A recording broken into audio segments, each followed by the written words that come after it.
المنتقى خير يقول إلى يوم المهاجر وعلي على قدر خير البديع والكتابة وعلي يا نور وصبر خير الكثير والكبير وعلي جندك الكرام خير الكثير المد للمرام وعلي الأنبياء والمرسلين خير النبي المرتبط من المؤمنين وعني بوالدي من سبب باسم وعن جميع الأنبياء والهم والمسجد الذي ينتهى منهم.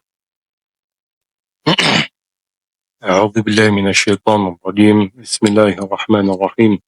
صلي وسلم وبارك على سيدنا ومولانا محمد على آله وصحبه والحمد لله رب العالمين. ربنا زدنا علما وعملا وأدبا وفهما. السلام عليكم ورحمة الله.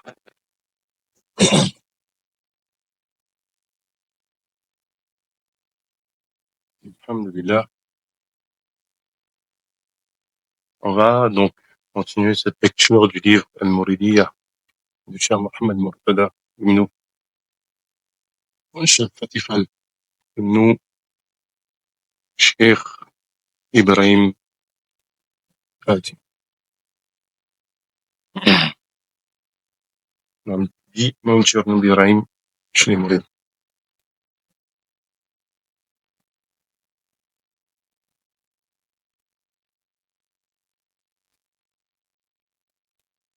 Pour rappel, cette lecture a deux objectifs. Une première, présenter une réponse sunnie traditionnelle à un certain nombre de défis contemporains qui vont du post-colonialisme. À l'époque, c'était le colonialisme, mais aujourd'hui, c'est le post-colonialisme. De la problème aussi de la réforme de la société.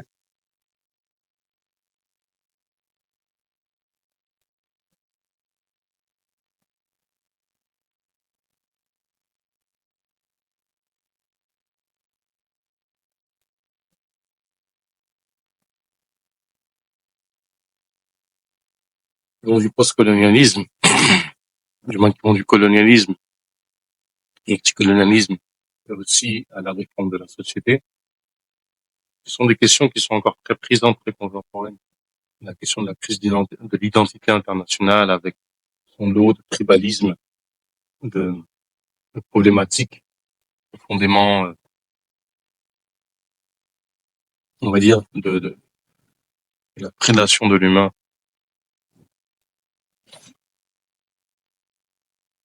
La prédation de l'humain sur les humains. Et donc, il y a ici une proposition, une réponse typiquement sunnie qui répond très traditionnelle en restant axé sur les éléments traditionnels de la tradition islamique, l'Iman, l'Islam, l'Ihsan, etc. Mais par ce biais-là, répondre en fait à un certain nombre de problématiques. Pourquoi? Parce que effectivement, si on critique des mouvements modernistes, réformistes tels que la Wahhabiyya, ou dans une autre mesure tous les mouvements modernistes, Ikhwan al-Muslimin aujourd'hui, ou dans une certaine mesure, enfin dans une autre approche, on va dire, beaucoup de réformistes extrémistes qui vont dans des délires vraiment, ça va loin, lecture du Coran, etc. Faut comprendre que on ne peut nier qu'ils répondent à une attente, à un besoin, à tel point que certains même en viennent, je pense à quelqu'un comme Ismaïl Mounir, à jouer sur tout un registre du vide spirituel que l'on trouve en Occident et dont sont victimes les musulmans aussi, hein. Et ce vide spirituel,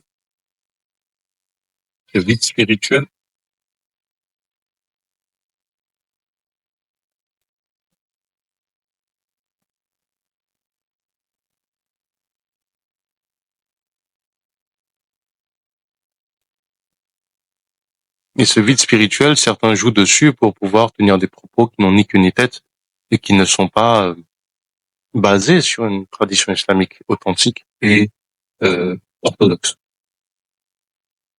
Le deuxième aspect, c'est effectivement répondre à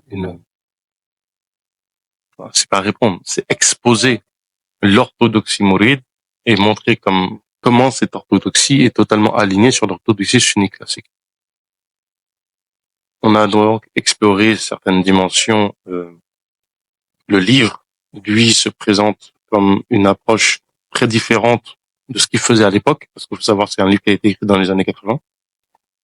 Aujourd'hui, ce type d'ouvrage est assez courant avec ce format-là, c'est-à-dire de présenter Shirul Khadim sous un angle qui le renvoie à sa tradition spirituelle classique sunni, en citant des passages de ses textes. Cette manière de faire est une manière qui s'est vraiment ancrée en fait dans la confrérie mouride, où certains vont parler, par exemple, de tariqa de raison, d'autres vont exposer la place du tawhid dans la pensée de Shirul Khadim, etc. Ce genre de choses. C'est des manières de présenter. Nous, en ce qui nous concerne, nous sommes plus attachés à un modèle qui consiste à prendre les textes de Cheikh ou de ulama de la voix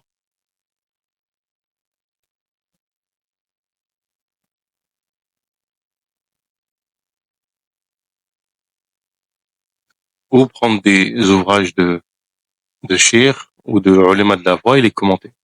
Par exemple, Magharq al-Niran, Masalik al-Jinan, ou par exemple, Darina al-Marama, écrit par Cheikh Ahmed, Cheikh Ahmed ibn Hassan al-Shinqiti, sur les règles du Wurd Makhouz, etc., etc. C'est ce que nous pensons être le plus proche, c'est-à-dire que dans la forme et dans le fond, on va rester sur une tradition classique sunni. Et il y a un avantage dans la forme et dans le fond de le faire. Ceci dit, la manière de le faire de Cheikh Mohamed Mortada, qui, on pourrait dire, a fait école, comme le dit dans la préface le professeur Ibrahim Choub, a pour avantage de trancher ou d'être en rupture avec une méthode universitaire qui consistait à aborder le shir d'une façon sans prendre en compte sa dimension spirituelle. Or ici, les travaux, ce livre-là et les livres qui correspondent, hein, qui lui ressemblent dans la forme et dans le fond, pour avantage, j'ai envie de dire, de correspondre à un modèle très universitaire, de répondre en fait à un modèle qui est universitaire. Ainsi, on est sur toute la partie vraiment qui expose la dimension spirituelle du shir. On a exposé ce qu'on appelle le maqam, le degré spirituel duquel il se réclame, qui est Abd al-Rahman Khadim al-Rasoul. On a évoqué le fait que le shir, radiallahu anhu, s'est engagé dans un tajdid, dans une rénovation, et non pas dans une réforme. En langue française, on n'a pas forcément la nuance qu'il y a en langue arabe, mais tajdid, c'est remettre à neuf, c'est remettre dans l'état originel. At-taslih, l'islah, plutôt, excusez-moi, l'islah, c'est le fait de corriger quelque chose qui est défectueux. Donc il y a vraiment une différence de mentalité. Ainsi, maintenant, après avoir abordé deux dimensions, c'est la relation avec le prophète alayhi salatu wassalam. On a abordé le fait qu'il soit Khadim Rasoul, son attachement au prophète alayhi salatu wassalam par le biais de sa khidma. On a évoqué cette khidma, en quoi elle consistait essentiellement, en deux choses. C'est se consacrer, d'une part, au Amdah Nabi, le fait de faire les éloges du prophète alayhi salatu wassalam, et dans une deuxième dimension, à évoquer, à faire les salatu ala nabi, puis sur le prophète alayhi salatu. Et on a effectivement un nombre extrêmement grand de Amdah Nabi, de louanges au prophète alayhi salatu wassalam, ainsi que de salatu ala nabi de la part de Cheikh. À noter que il y a une dimension qu'on a mis hier en avant, qui est importante, c'est la dimension tarbiya de cela, les bienfaits spirituels que l'on obtient. Et tout ça pour arriver en fait à une chose essentielle, c'est al-hubb nabi, l'amour du prophète alayhi salatu wassalam, qui est justement le premier chapitre que l'on va traiter aujourd'hui.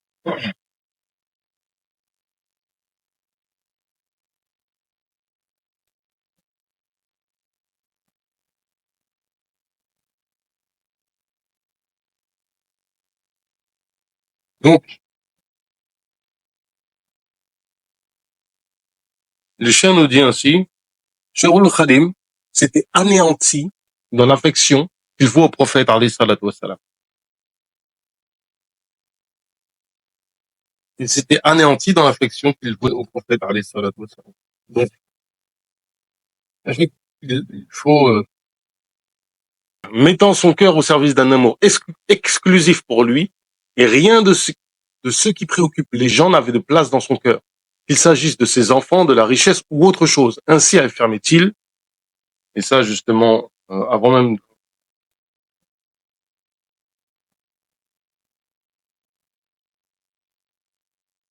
Donc le chien nous dit, les vers sont les suivants.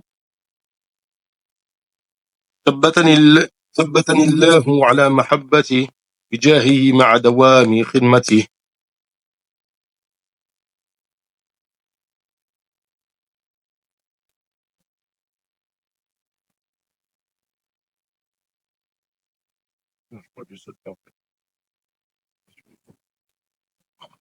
Le verset le suivant. محبتي المختار سيدنا حب المغاني والأهلية. محبتنا المختار سيدنا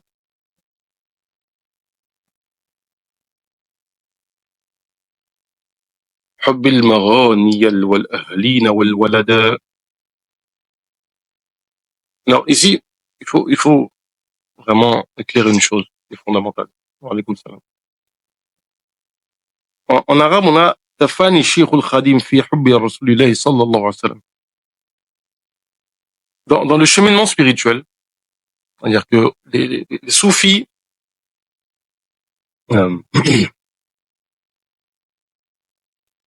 à travers l'histoire, ont dans la façon d'exprimer le chemin, de développer, d'expliquer le cheminement spirituel, sont arrivés à un point où ils ont rapporté la chose la plus essentielle, la plus importante, qui est, au final, l'amour du prophète alayhi salam.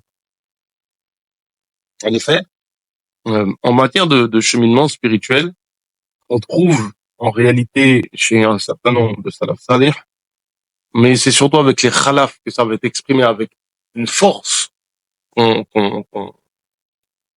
C'est comme si, en fait, dans les premiers temps de l'islam,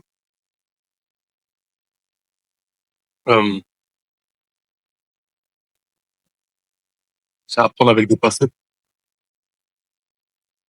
ce que je vais dire, mais comme si, dans un premier temps, l'amour du prophète, alayhi salatu wassalam, était vécu, mais on ne le théorisait pas.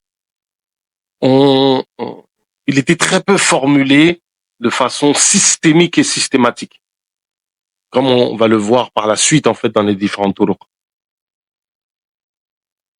Et on peut se poser la question de pourquoi. Il est probable, fort probable, c'est une supposition que l'on fait, mais ça demanderait vraiment des recherches, que dans les premiers temps de l'islam, le fait qu'on le vive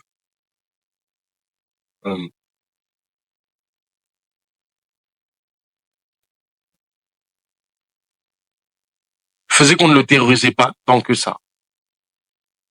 Donc à un moment donné, c'était moins vécu, donc on a dû plus en parler pour justement que ça soit plus manifeste.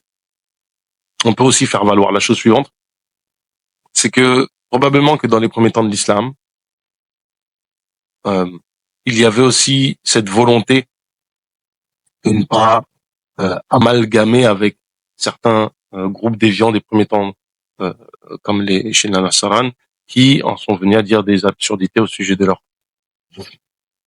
Sayyidina Isa. Wallahu ta'ala a'lam. Toujours est-il que sur l'amour du prophète alayhi salatu wassalam, que l'on prenne les compagnons, que l'on prenne les soufis dans leur ensemble, les ulémas, en vérité, dans leur ensemble, il y avait un attachement et il y avait une voie royale pour arriver à Allah Ta'ala. De là, un concept émerge. Et c'est un concept qui est, comme il est présenté, je ne dirais pas qu'il est tardif, je dirais plutôt que il est conceptualisé, il est formulé relativement tardivement, contrairement à d'autres concepts. Par exemple, le fanafillah, le fait de s'éteindre en Allah Ta'ala, est conceptualisé depuis le 2e, 3e siècle de l'Hégire. C'est-à-dire cet anéantissement en Allah Ta'ala, le fait que on existe, un état spirituel, un degré tellement d'anéantissement dans la réalité divine, mais était déjà exprimé. Cependant, l'élément fondamental, essentiel de ce fana, lui, n'était que très peu théorisé, à savoir afana fi rasoul. Le fait de s'anéantir, de s'immerger dans la réalité du prophète alayhi salatu wassalam. C'est de là aussi où on va développer toutes les notions de haqiqa muhammadiyya, etc., etc. Évidemment, on a des éléments, des istidlal, des éléments indicatifs de ces réalités dans les premiers temps de l'islam, que ce soit dans le Coran, que ce soit dans le Sunna, que ce soit parmi les Sahaba, les Tabi'i, les Atba' Tabi'i, etc., etc. Mais vraiment, on le conceptualise beaucoup plus tard. Je m'attarde pour dire ça parce que ici, on parle de fana fi rasoul. Ce fana se fait par l'amour. L'élément le plus probant du caractère essentiel du fana fillah par le fana fi rasoul, c'est l'Isra wal Mi'raj. Vous me demanderez c'est quoi le lien? Ben, tout simplement, le fait qu'Allah Ta'ala fasse venir à lui le prophète alayhi salatu wassalam, et qu'il aille au-delà du trône, au-delà des mondes, en réalité. Il faut savoir que le trône englobe la création. Au-delà du trône, il n'y a que le Jabarut, il n'y a que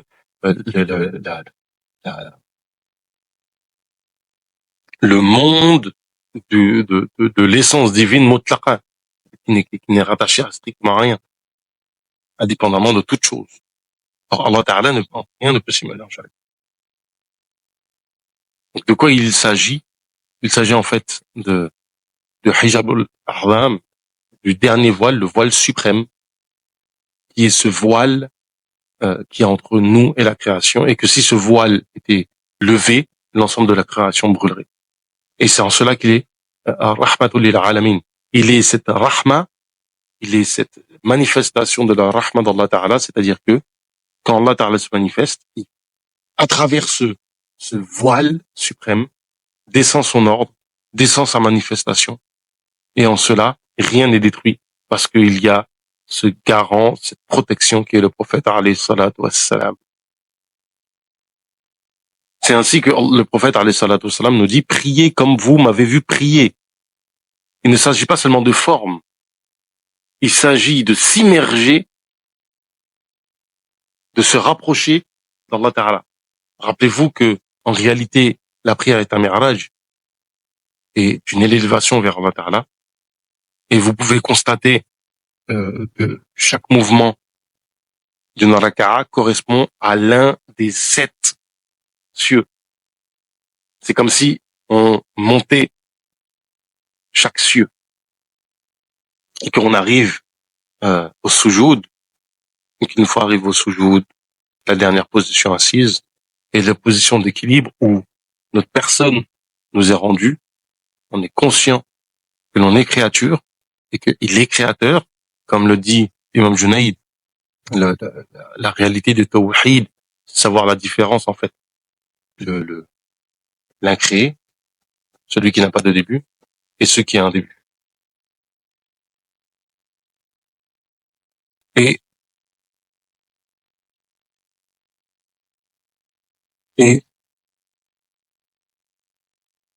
il faut bien entendre ici une chose, c'est que le prophète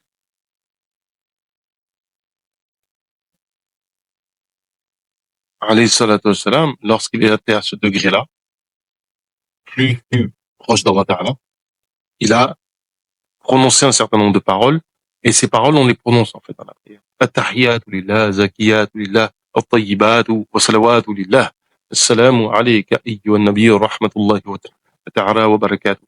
c'est en fait la conversation entre Allah Ta'ala et le prophète alayhi salatu wa salam.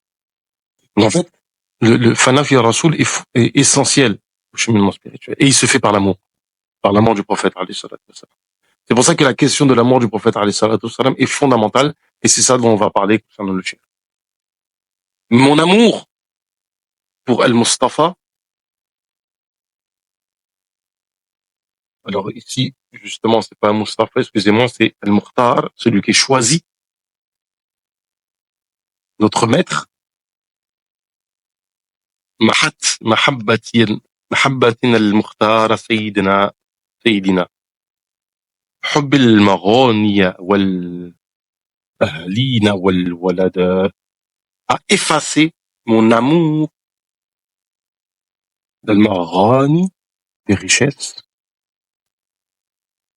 والأهلين, de la famille, والولد, des enfants. C'est-à-dire qu'il ne les aime plus que par lui. Ce n'est pas qu'il ne les aime pas, il ne les aime plus que par lui.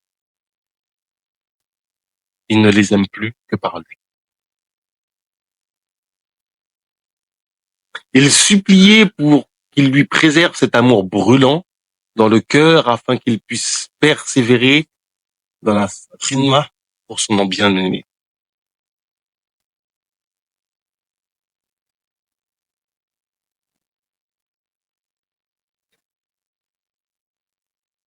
ليثبت هذه المحبة الحبة لقلبي ليدوم على خدمة حبيبي.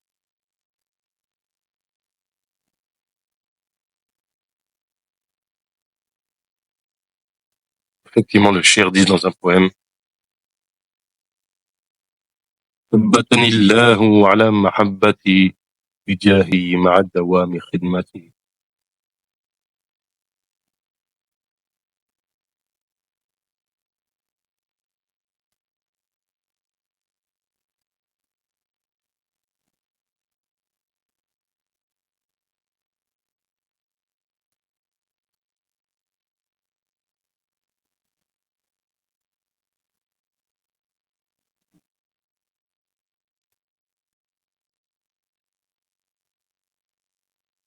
Allah Ta'ala établisse mon amour de manière éternelle, bijahi, par son rang à lui, et me maintienne éternellement dans la khidma.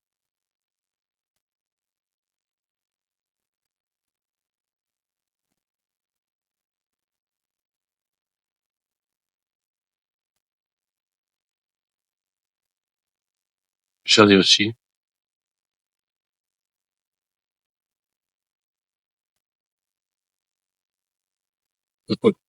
par sa grâce,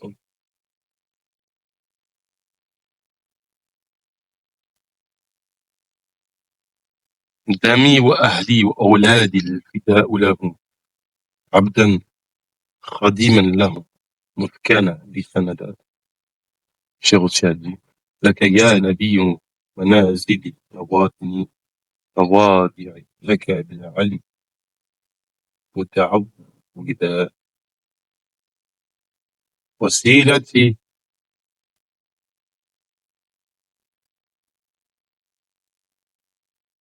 وسيلتي ومطلبي منيتي وجنتي وجنتي وبغيتي سيدنا محمد أفضل من مدى ومنيتي ومن في ذا الزمن.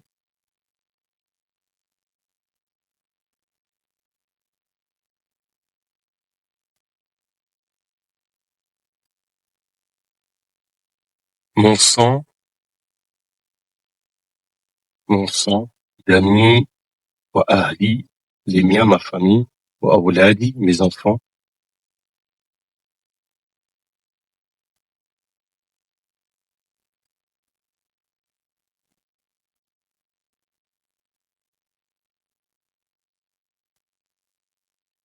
fida lahu.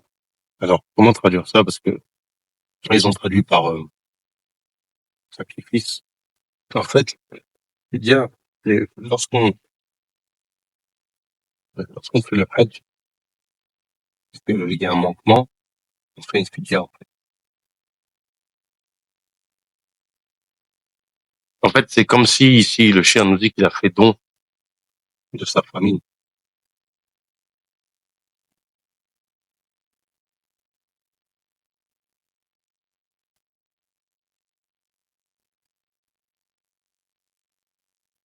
Abdan khadiman lahu. Je suis un esclave, serviteur. Depuis qu'il est mon sanad, depuis qu'il est mon lien, c'est sur quoi je m'attache, mon soutien. Par toi,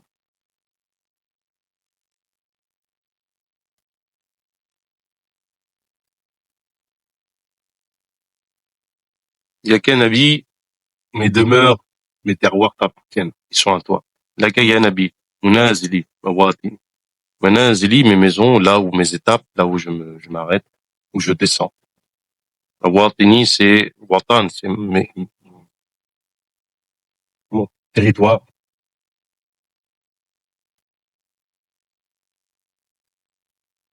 Mawadi'i, mes lieux où je me pose, sont à toi.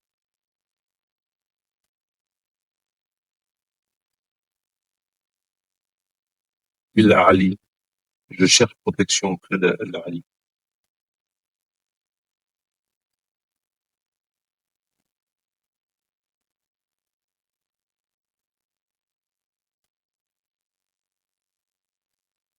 Ma voici là, ce que je demande, ma quête,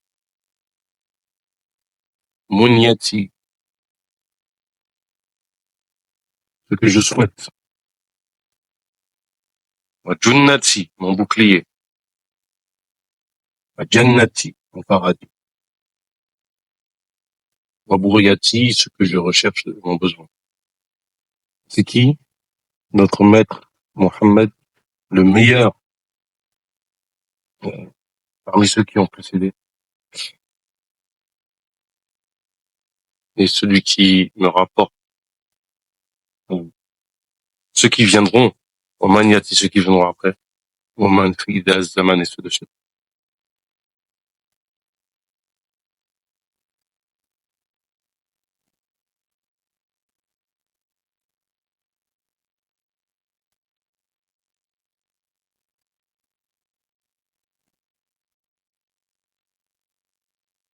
Mais si l'affection au prophète alayhi salatu wassalam était sa consolation contre la tristesse et les grandes épreuves, le remède de son corps lorsqu'il tombait malade et de son cœur lorsqu'il était chagriné, comme il l'affirme. Le chien nous dit, Shifa'u jismi wa shifa'u qalbi, Muhammadun salla alayhi ya Rabbi, Shifa'u qalbi, Shifa'u qalbi wa qalbi, minnaka Muhammadun sallu alayhi dhul jalal.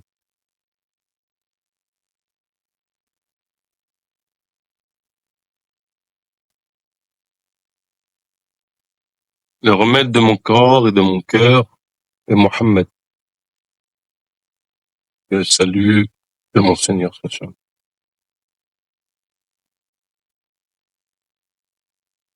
Le remède de mon corps et de mon cœur est Mohammed.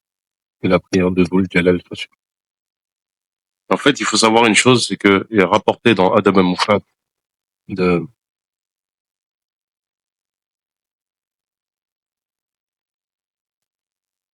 l'imam al-Bukhari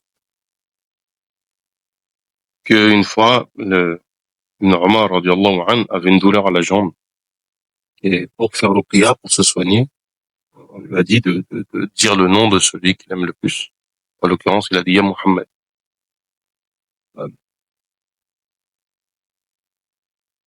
C'est un peu difficile, si vous voulez, de parler correctement de ce genre de notion-là.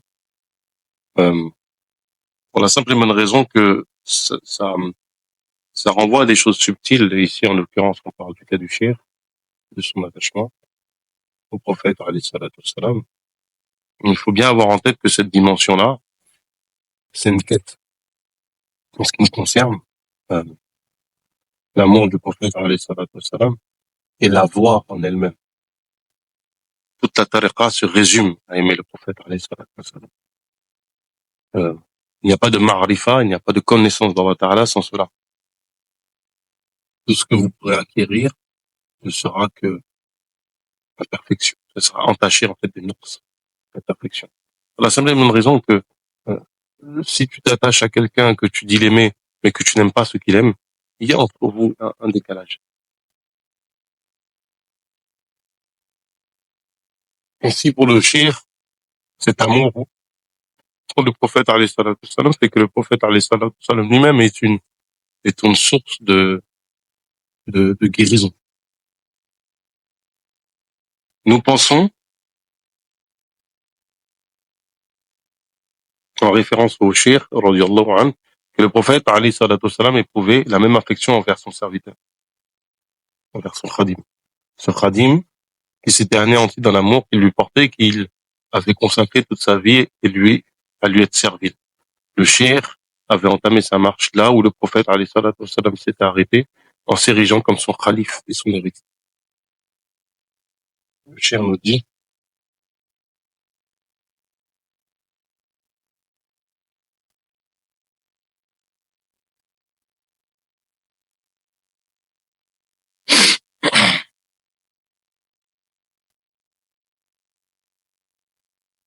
ظننت وهو عند ظني عبدي أني خله وخل عبدي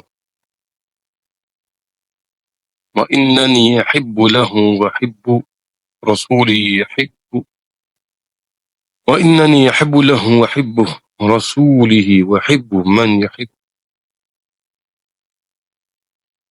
Je crois et Allah appuie que son adorateur croit. Le thème c'est ظننت où j'ai la forte conviction.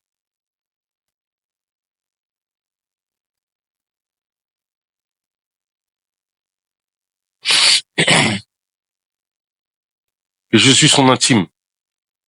إني خله وخل عبدي.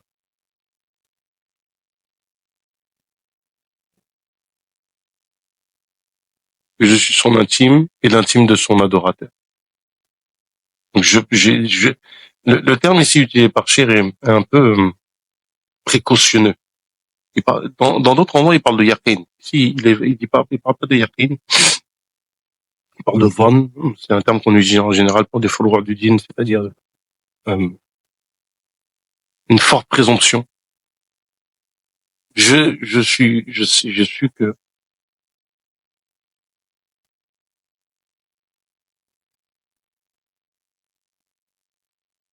je suis, je pense, je crois, en français on pourrait dire je crois. Et Allah appuie que son adorateur croit, que je suis son intime et l'intime de son adorateur, savoir le prophète, alayhi salam. Que je suis son bien-aimé et le bien-aimé de son prophète et de celui qui aime ce dernier.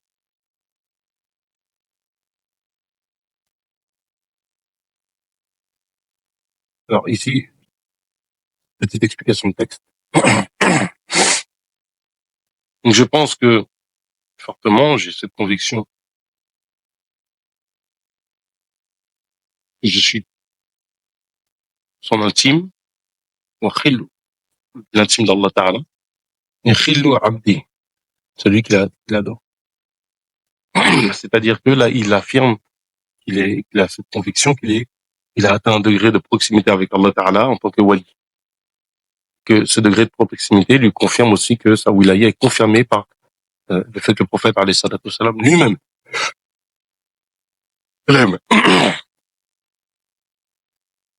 Et il dit wa innani, donc là il y a la conviction est plus forte, wa innani, certes, j'aime, je l'aime lui, certes je suis aimé de lui et aimé de son messager.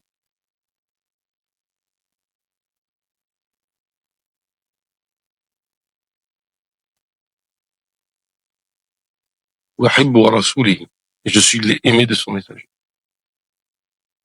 Qui est aimé par celui qui l'aime.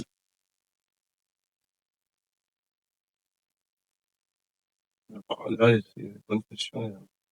Sur la fin, il y a pas besoin de faire un peu.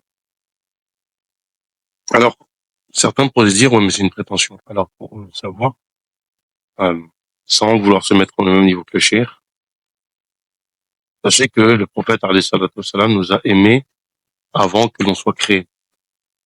On le sait parce que le prophète, alayhi salatu wassalam, vers la fin de sa vie, comme c'est rapporté,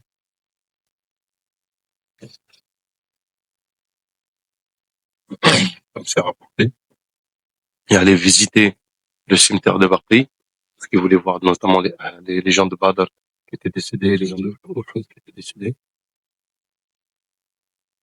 Et en repartant de là-bas, il a dit, mes frères me manquent. Et les compagnons étaient avec lui, il a dit, ya Rasulallah, nous sommes tes frères. Il a dit, non, vous êtes mes compagnons. Mes frères, ce sont ceux qui croiront en moi, mais qui ne m'ont pas vu. En fait, le prophète, alayhi salatu wassalam, nous dit ça en pleurant.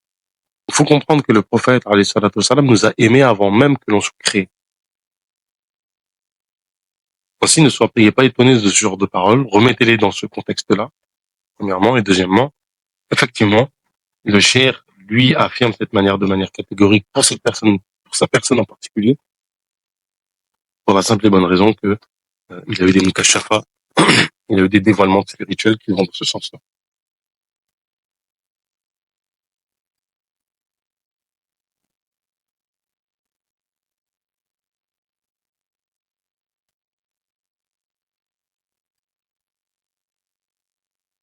Ainsi, voilà. Et si au début c'était un simple pressentiment, parce que si je regarde, comme je vous ai dit, c'est van, le terme en arabe ici c'est van. Et si au début c'était un simple pressentiment, la certitude lui est venue après du monde, mais du monde des mystères, mais en arabe c'est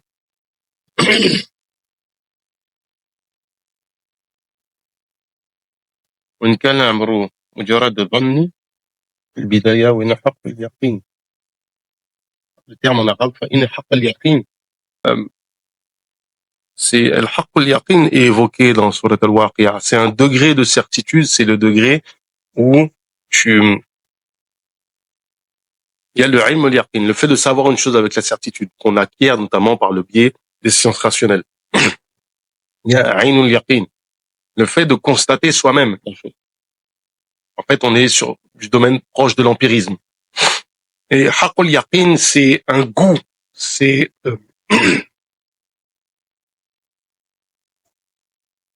c'est-à-dire que c'est une vérité acquise par un vécu réel concret. C'est-à-dire que, par exemple, les yeux peuvent nous tromper. Les yeux peuvent nous leurrer. On peut être leurré par la vision. D'accord? On peut être aussi leurré. Mais le haqqul yaqin, c'est un degré de certitude où on ne peut plus être leurré. C'est un degré de certitude, de connaissance, de savoir où on ne peut plus être leurré.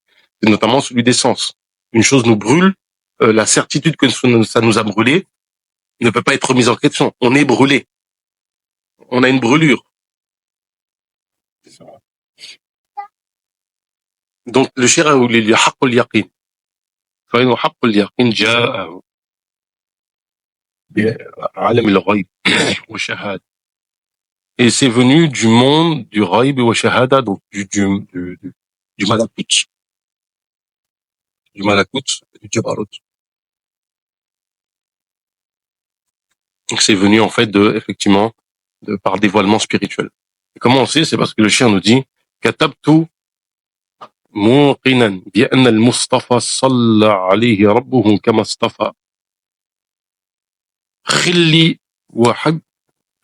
وحبي وأبى مضرتي ورام من رب الورى وثرتي. C'est-à-dire, on m'a prescrit, j'écris avec mon qinan, certitude, quel Mustafa, que la prière d'Allah Ta'ala soit sur lui, comme il l'a purifié, c'est-à-dire Allah Ta'ala.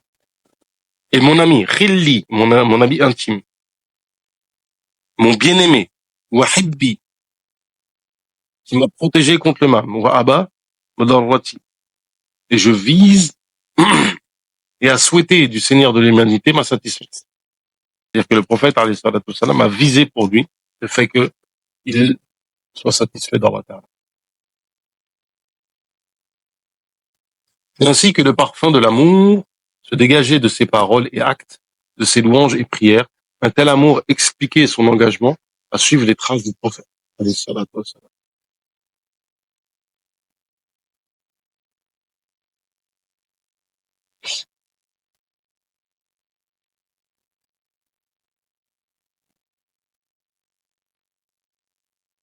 Un tel amour expliquait son engagement à suivre les traces du prophète, alayhi salatu wassalam, à imiter ses traditions et à revivifier sa sunna, sa vie durant.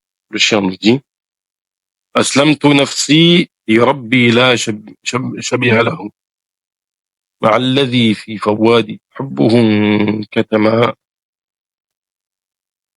Je me suis livré à un Seigneur sans, il n'a pas d'égal. La shabiha lahu. La shabiha lahu. En compagnie de celui dont l'amour se cache dans mon cœur. Le terme, en fait, en arabe, c'est fouad, c'est pas fard. Il y a une nuance, en fait, dans les notions du cœur. Maintenant, le fadl de cette khidma. Qu'est-ce qu'il a tiré comme bienfait de cette khidma? Quel mérite? La servitude, la khidma au prophète, alayhi salatu wassalam, est le sommet des ibadat, des bonnes œuvres. وأجل الأعمال وإشراف الأفعال. Le sommet, oui, la plus majestueuse des bonnes œuvres et la plus noble des actions. Elle recèle une immense grâce et ouvre droit à une importante rétribution. Le cheikh n'a pas manqué d'évoquer cette grâce, comme dans ses vers, où le cheikh nous dit, قلت وقصدي تحدث بما يقادة ولا يريني نقما. Ensuite il dit دل على كون خديم مجتبى صلى عليه ربه كما اجتبى غوزي بشيء غاب عن سواه وأن ذاك في الذي يهواه. Je dis, mon objectif est de parler de ce qu'il m'a parlé et qu'il m'empêche de rencontrer l'hostilité.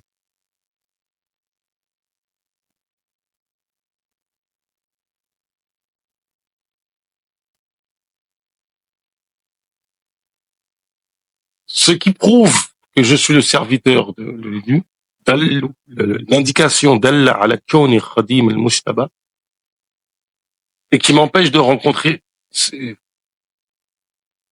que son Seigneur répande le salut sur lui comme il l'a choisi, et le fait d'obtenir une chose qui a échappé aux autres, et celle-ci est dans ce qu'il apprécie. Et le chien nous dit aussi, وهو الكريم الذي لي قاد خدمته وقاد لي منه سرا يفهم العلماء.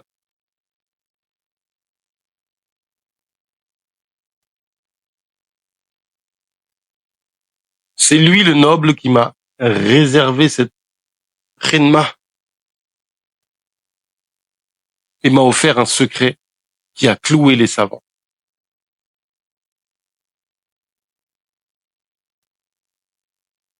Le cheikh a obtenu par sa khidma pour le prophète alayhi salatu wassalam un grand secret. Ici, sir,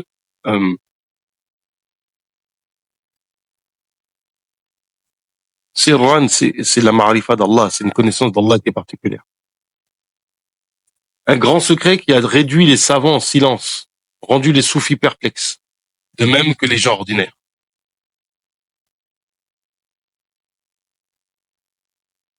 En fait, c'est-à-dire que le cheikh, la relation qu'il a avec Allah Ta'ala, par le biais du prophète alayhi salatu wassalam, de sa khidma au prophète alayhi salatu wassalam, fait que n'importe quel wali, quand il le connaît, se dit, lui, on peut même pas évoquer son degré auprès d'Allah Ta'ala. On n'est pas capable. C'est un secret entre lui et Allah. Seul le prophète alayhi salatu wassalam a accès à cela. Aucun wali n'a accès à cela. Et évidemment, a fortiori, les savants qui sont prudents dans leurs propos restent silencieux. Ils disent, cet homme-là, tout ce qu'on peut dire de lui, c'est ce que l'on voit. On voit un homme qui est attaché à la plaie.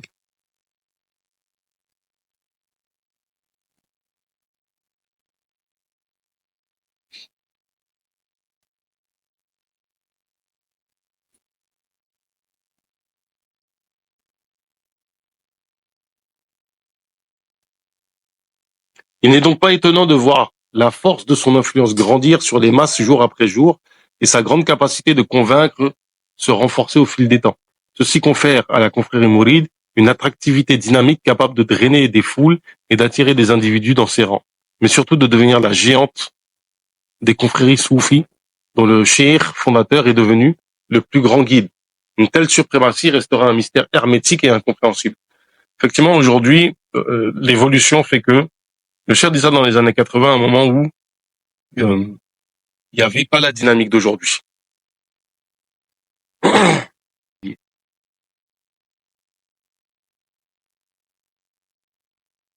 C'est par la khidma pour le prophète alayhi salatu wassalam qu'il est arrivé à dompter aussi bien les ennemis qui le guettaient que Shaitan qui le guettait. Lui aussi des 4 points cardinaux. Le cheikh nous dit ensuite على الذي كوني خديمه ظهر في البر والبحر ولقتل قهر على الذي خدمته قد صرفت بغير العيد معا انصرفت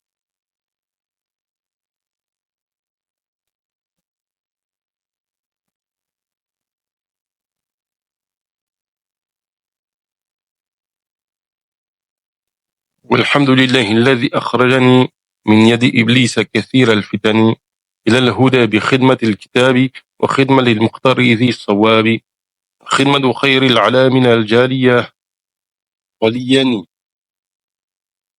فالدور منه الخالية.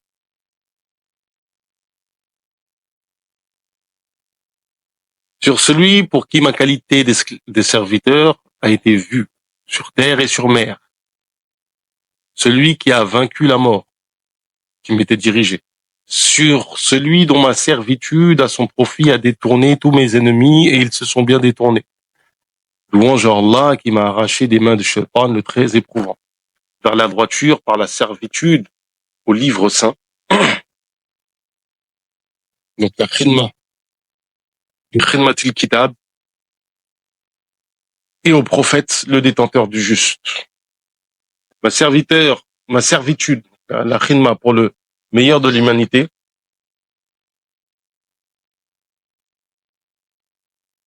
pareil, c'est khayr al-alamin, khidmatu khayr al-alamin, le meilleur des univers. Ma serviteur pour le meilleur des univers est évidente, Jaliya, et les demeures sont dépourvues de mon ennemi, Shaitan. Sous-entendu Shaitan. Une telle khidma l'avait purifié des impuretés et avait rendu son existence pure. Ne disait-il pas? Donc, le cheikh nous dit ensuite, c'est-à-dire que il a été purifié de tout mauvais comportement, mauvais caractère.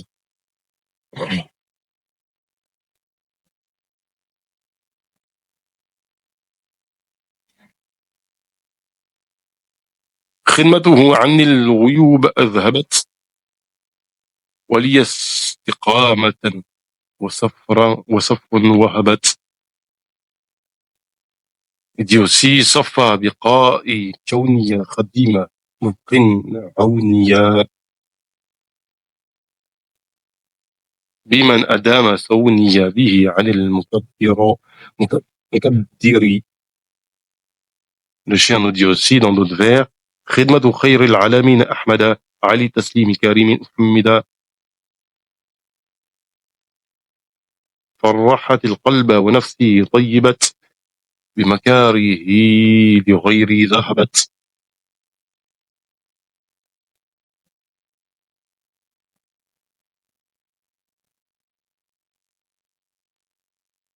La khidma m'a enlevé les imperfections et m'a apporté la guidance et la pureté.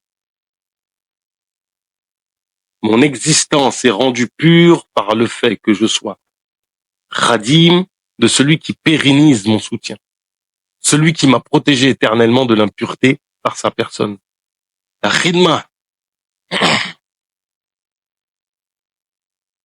khidma, pour le meilleur, alamin, je sais pas pourquoi on traduit humain par non, alamin, c'est les univers. Pour le meilleur des univers, à savoir Ahmed, que le salut loué du noble, Allah Ta'ala, soit sur lui. M'a contenté le cœur, purifié l'âme et dirigé vers autrui mes désagréments. C'est elle aussi qui lui a facilité le difficile et aplani les difficultés, effectivement. Le cher nous dit, Yassir lillahi bi khidmatil makin kulla asirin radahu kun fayakun. Allahu Akbar.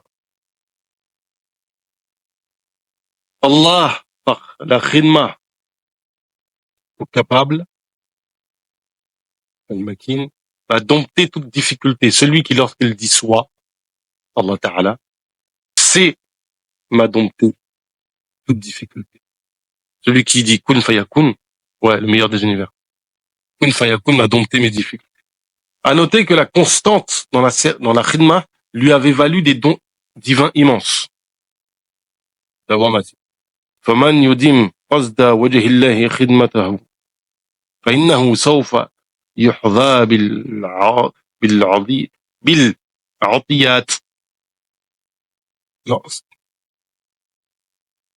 Quiconque pérennise la servitude, la khidma au prophète, alayhi salatu wassalam, pour l'amour d'Allah, aura la chance de bénéficier de cadeaux. Une telle constance lui avait éloigné le malheur. C'est pour ça que le Cheikh dit الذي خدمته قد زحزحت لغيرنا شقا وفوزا منحت. Et a guidé à lui en fait les bonheurs de l'au-delà.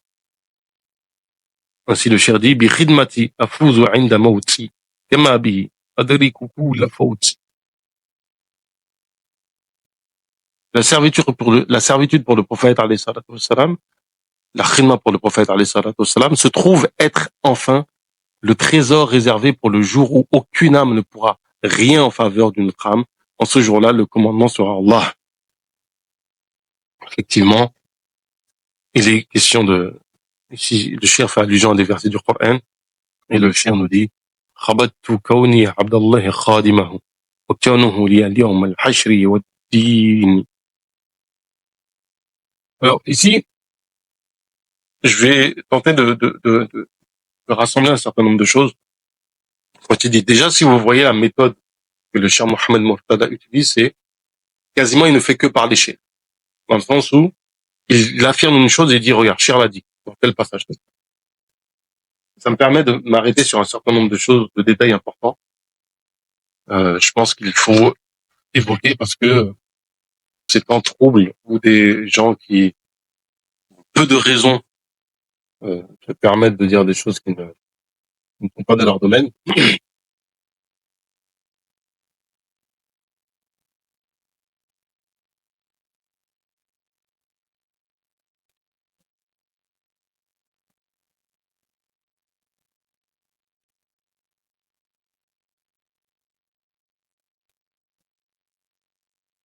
Allah.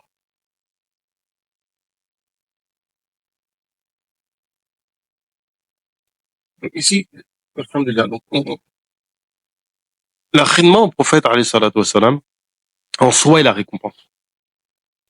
En réalité, le fait d'être attaché à Allah Ta'ala, par le biais du prophète, alayhi salatu wassalam, et d'être honoré par le fait d'être son khadim, est déjà en soi la récompense ultime. Elle est cette récompense qui est sans commune mesure. À savoir que on a une intimité avec le prophète, alayhi salatu wassalam, une garantie de cette intimité, de cet amour pour le prophète, alayhi salatu wassalam.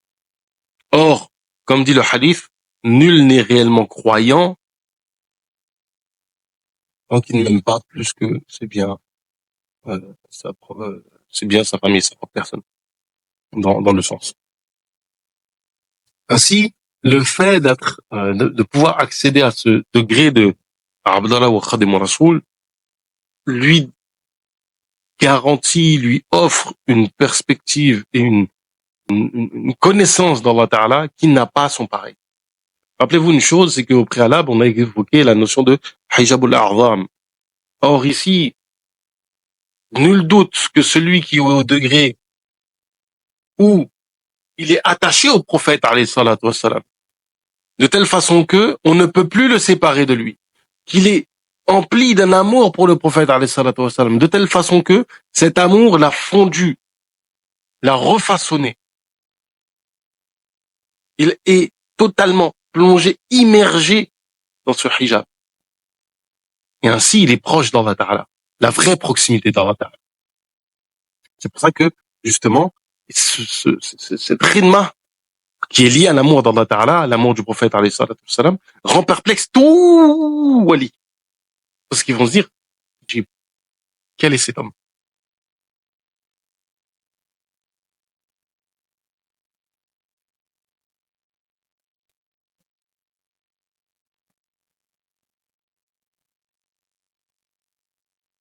Donc quand le chien nous dit,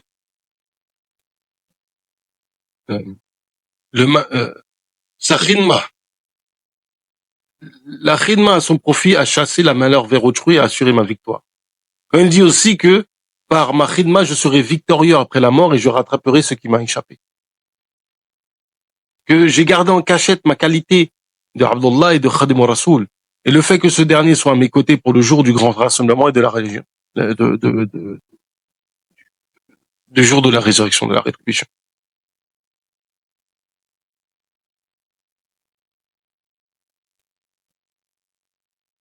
Il y a une chose qui est importante. Et là, justement, on va s'adresser à certains frères qui ont perdu leur raison, comme je disais. C'est sachez une chose. Un homme qui s'exprime comme ça a dépassé les vicissitudes de ce monde.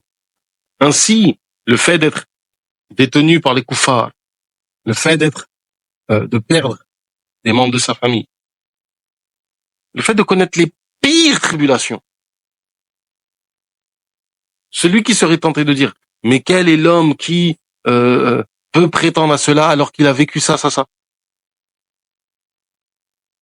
Ne connais-tu pas tu connais pas la sira du prophète alayhi salatu wassalam?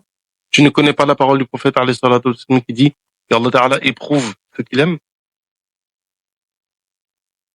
Le fait d'être éprouvé, comme le shir a été éprouvé, est un dalil de l'amour d'Allah Ta'ala pour lui. C'est un indicateur de l'amour d'Allah Ta'ala pour lui. Ça, c'est la première chose. La deuxième des choses, c'est que le shir dit qu'il est tranquille dans cette situation. Cette tranquillité dont il est question, c'est un état de l'âme, un état du cœur. Il n'est pas ébranlé par les choses de ce bas monde, par les vicissitudes de ce bas monde. La seule tristesse qui pourrait le toucher est semblable à celle que le prophète alayhi salatu wassalam a eue face à certains des gens, des membres de sa tribu, etc. Mais c'est une tristesse qui ne change pas son état, qui ne change pas sa relation avec Allah. C'est une tristesse où le prophète alayhi salatu wassalam voit que il y a des gens qui vont aller en enfer. Donc, que les gens reprennent leurs esprits et réalisent qu'il n'y a pas de sens à utiliser comme argument contre le shir certaines de ces épreuves. Bien au contraire. ربنا زدنا علما وعملا وادبا وفهما وهب لنا يكرم في التلاوه خيرا كثيرا منك والحلاوه وصلي وسلم وبارك على سيدنا ومولانا محمد وعلى اله وصحبه والحمد لله رب العالمين.